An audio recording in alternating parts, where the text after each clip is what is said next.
os. Samfundet er os som mennesker. Det er os, der vælger politikerne ud fra, hvordan de synes, vores samfund skal se ud. Så selvfølgelig er det et personligt ansvar, vi alle sammen har, men staten er jo os.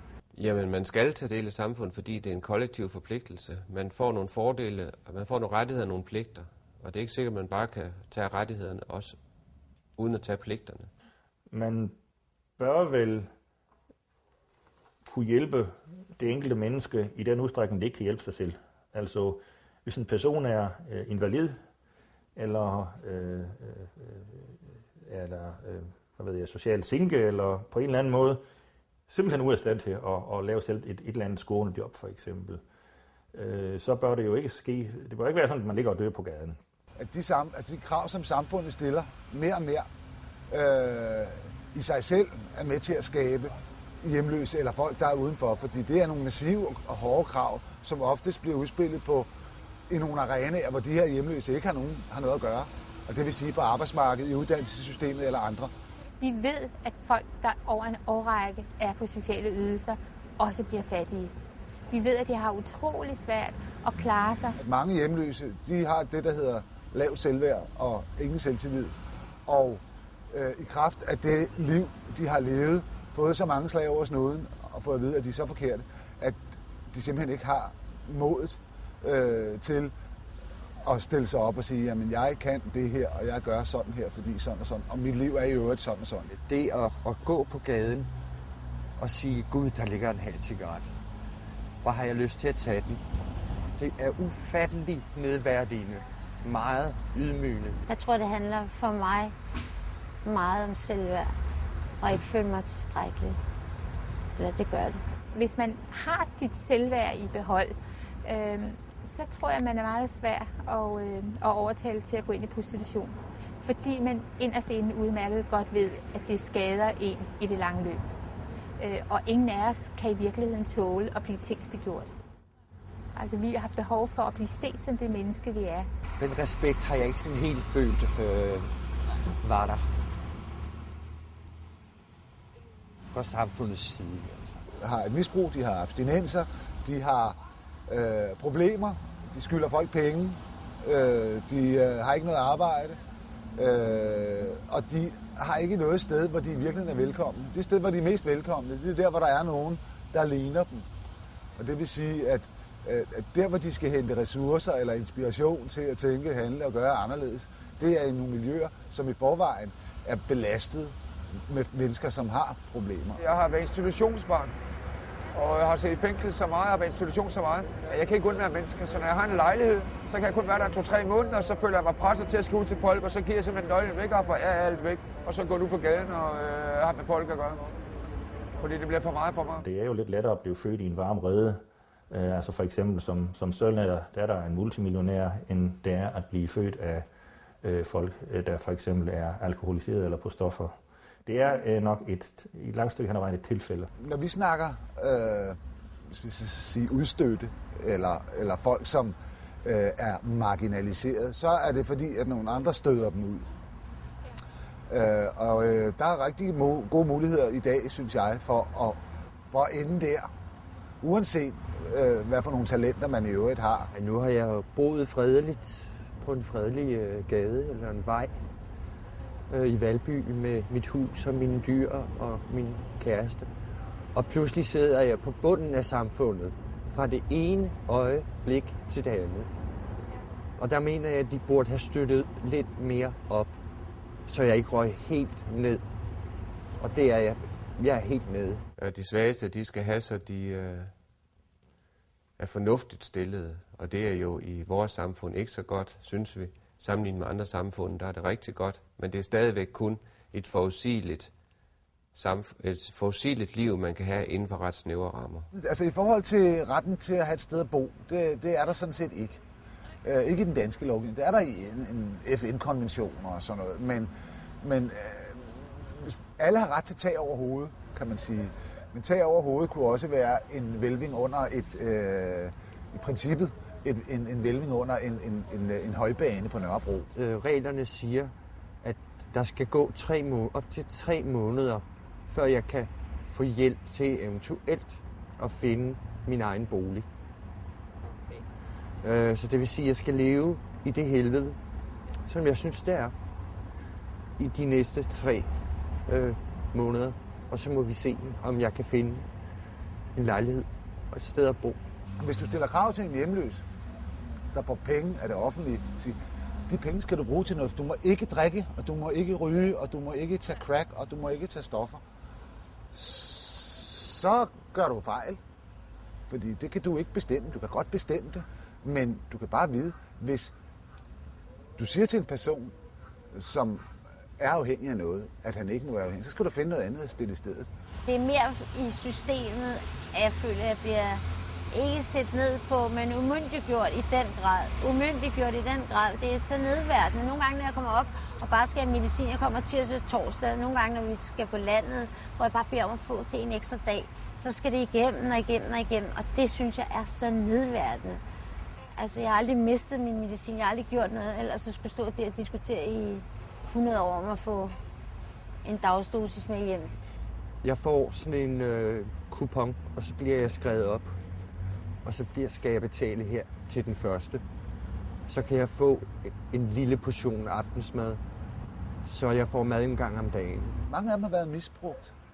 Mange af dem har været i cirkler, hvor det at misbruge og misbruge sig selv og misbruge andre har været en del. Det er en måde at leve på. Hvordan skal de sådan overnight få en anden erkendelse af, at livet kunne være noget andet? For det første, så bliver der jo set ned på narkomaner. Altså, vi er jo det laveste af det laveste. Men det, der er svært for mig, det er, at jeg har drømme, jeg har ting, jeg gerne vil, men du støder hele tiden, eller panden mod en mur, hele tiden. Hver gang man ligesom er kommet op, og man har nogle ting, man gerne vil, men det kan du ikke, og det er du ikke god nok til, eller det har vi ikke ressourcer til. Bang. Og det kan godt virke absurd, at vi er skruet et samfund sammen, der stiller så store krav til hinanden på selv meget små ting. Og der er samfundet nok ikke gode til at være tolerante over for dem, som har meget svært ved at indordne sig. Der bliver flere og flere af os, fordi vi ikke får den fornødne støtte. Og så går vi hen måske og ødelægger os selv rent psykisk. Og det er hverken vi eller samfundet godt af. Vi bliver sat til verden med ulige muligheder. Så og ligesom sige, at stofmisbrugeren, hvis baggrund jeg kender rigtig, rigtig godt, selv er skyld i det her, så vil jeg sige, at der er sket nogle ting, som har fået det her menneske til at tilte undervejs. Og vi skal sætte ind med nogle hjælpemuligheder, og vi skal bestemt sætte ind med noget forebyggende i forhold til de unge. At selvom en eller anden person mere eller mindre er skyld i, at hun ikke har orket at give en uddannelse, men heller bare vil holde fri og lave ingenting, og så får nogle børn, så bør de børn jo have lige startbetingelser i forhold til andre børn, vil jeg mene. Og det største problem er i Danmark, at der er jo nogle folk, der, selvom vi er et lige samfund, så er det jo stadigvæk mange folk, der bliver født ind i meget velhavende familier, og som på den måde har nogle meget bedre startbetingelser. Der er jo desværre sket det i samfundet, føler jeg, at der er en gruppe, som tjener mere og mere, og så er der en gruppe, der får mindre og mindre. Og det synes jeg er forkert. Det burde være mere ligeligt og demokratisk bygget op. Og det man jo i hvert fald kan sige, på trods af hvor socialminister siger, hun er glad for forskellen på rig og fattig, så vil jeg sige, at jeg er ligeglad, hvor rige folk er, men jeg er ikke ligeglad, hvor fattige andre er. Men jeg synes egentlig ofte, at de helt svageste grupper, dem dropper, for dem er der ikke politiske stemmer i. De sindssyge, de har altid haft det skidt. De evnesvage har altid haft det skidt, og de får det ikke bedre. De virkelig svage arbejdsmæssigt får det også skidt, og dem, der er syge, dem, der har dårlige ryg og sådan noget. Ikke? Jeg tror, de har en uværdig tilværelse på kanten af det samfund. Jeg synes altid, vi har været elendige til at give dem nogle ordentlige vilkår. Politikernes tidshorisont, den er typisk de der 4 år, ikke? Som de har ansvar for. Vi andre formodes at leve lidt længere end 4 år. Så derfor så skulle man på en eller anden måde vide hele det der spænd ud og sige, hvad fanden er der for nogle ressourcer, der er i samfundet? Og hvordan kan vi få de der ressourcer brugt igennem hele vores liv? Det er ikke sikkert, at jeg lige kan klare et 37 timer arbejde lige nu, men en begyndelse, og ikke alle de der skoler, ikke alle de der... Altså noget, hvor man kan se, der er en fremtid, at man ligesom får brugt noget af alt det, jeg ved, jeg har inde i mig, men ikke rigtig kan komme ud med, ikke? Jeg føler angst, og jeg føler mig tabt på gulvet af samfundet. Og det er jeg ked af. Folk bør tage ansvar for deres eget liv. Altså, i det øjeblik, du tager ansvar for dit eget liv, så kan du altid spørge om hjælp. Men du er nødt til at vide, hvem du er, hvad du vil, og hvad du har gang i. Det er en tvungen situation, ikke? Fordi jeg kan jo ikke bare sidde og sige, det er samfundets skyld, som TV2 synger, det er samfundets skyld. Jamen, det er det ikke, fordi det er også min egen skyld. Dybt alkoholiserede og stiknarkomaner, der på et eller andet tidspunkt har svært ved at samle sig op. Man skal nok gøre det, at man giver 1 eller 2 chancer, men så skal man være lidt mere nådesløs med hensyn til, at folk har lyst til at dø. Når man er 18 år og får sin myndighed som 18-årig, kan ikke stå og give familiens skyld eller alle andres skyld. Man ved, hvor problemet ligger, og så kan man enten sige fra eller til, og så er der kun én vej. Og det er det ene ben foran den. Det hjælper ikke, når man sætter sig ned på bænken og begynder at græde og sidde og dø. Der er kun én vej. Det er fremad. Men altså langt de fleste, kan man sige, vil jo nok kunne klare en eller anden ting. Så det, der i så fald bør dreje sig om, det er, at de i det mindste forsøger at gøre et eller andet, frem for bare at sidde på gaden og drikke øl. Og vi vil garanteret altid få et spil et eller andet sted. Det har vi altid haft, det vil vi altid have. Og ligegyldigt hvordan vi vender og drejer, og så kan man sige det som bagermesteren hjemme på Fyn, så følger røven altid med. Du er nødt til at være motiveret for at få hjælp. Den hjælp, du får, hvis du ikke vil have det, jamen, så hjælper det jo ingenting. Så får du ikke noget ud af det, vel? Men hvis du vil give mig hjælp, og jeg er motiveret for at få dit hjælp, jamen, så har jeg jo straks større muligheder for at komme fremad. Ikke? Der er mange af dem, der siger nej, og vil ikke have noget med det at gøre, vel? Der må man bruge alle midler. Opdækning, understøttelse, pres på, ikke at give op, kræve fremmøde, og før eller siden, når folk kræver fremmøde, så får man vel også få dem motiveret til, eller presset, eller skubbet, eller truet. Jeg er helt ligeglad med metoderne.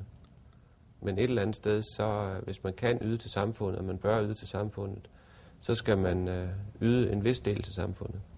For at få et arbejde, så kræver det, at du kan noget, som samfundet har brug for.